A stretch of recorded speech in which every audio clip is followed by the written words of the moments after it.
গাজীপুর মহানগরের কোনাবাড়ী থানাধীন ঢাকা-টাঙ্গাইল মহাসড়কের কোনাবাড়ী বাসস্ট্যান্ড এলাকায় অবস্থিত নিউ মুন ফ্রেশা আবাসিক হোটেলে অনৈতিক কার্যকলাপের অভিযোগের প্রেক্ষিতে পুলিশের অভিযানে মাদকসহ এক ব্যক্তিকে গ্রেপ্তার করা হয়েছে।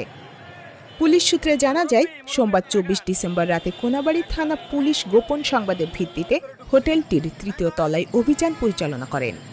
অভিযানে একটি কক্ষ থেকে বাসি তালুকদার ওরফে আলামিন নামের এক ব্যক্তিকে মাদক সেবনরত অবস্থায় আটক করা হয়।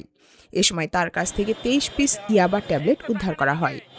গ্রেপ্তারকৃত আসামি বাসি তালুকদার আলামিন, পিতা আব্দুল কুদ্দুস তালুকদার। তার স্থায়ী ঠিকানা মাতখন্দিজা বেগম, সাং আদালতপাড়া, কলেজের পশ্চিম পাশে, থানা টাঙ্গাইল সদর, জেলা টাঙ্গাইল। বর্তমানে তিনি এপি সাং ইরিনাতলা, পারিজাত, সাইফুলের টিনশেড বিল্ডিং, রবিনের বাজার সংলগ্ন এলাকা, থানা কোনাবাড়ী, গাজীপুর মহানগর, জেলা গাজীপুর এলাকায় বসবাস করছিলেন বলে পুলিশ জানায়। পুলিশের স্থানীয় সূত্র জানায়, উক্ত আবাসিক হোটেলটিতে দীর্ঘদিন ধরে অনৈতিক ও অসামাজিক কার্যকলাপ চলে আসছিল। এ নিয়ে এলাকাবাসীর মধ্যে অসন্তোষ ছিল এবং একাধিকবার অভিযোগের কথাও উঠে আসে।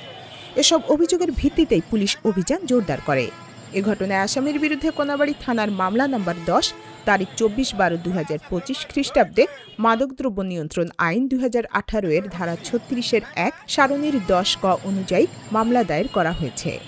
পুলিশ জানিয়েছে, অনৈতিক কার্যকলাপ ও মাদক সংক্রান্ত অভিযোগের বিষয়ে হোটেলটির ভূমিকা খতিয়ে দেখা হচ্ছে এবং তদন্ত সাপেক্ষে প্রয়োজনীয় আইনগত ব্যবস্থা গ্রহণ করা হবে। মাদক ও অপরাধ বিরোধী অভিযান অব্যাহত থাকবে বলেও জানানো হয়েছে। জুলফিকার আলী জুয়েলের তথ্য ও চিত্রে আয়েশা আক্তার, চ্যানেল 21, গাজীপুর।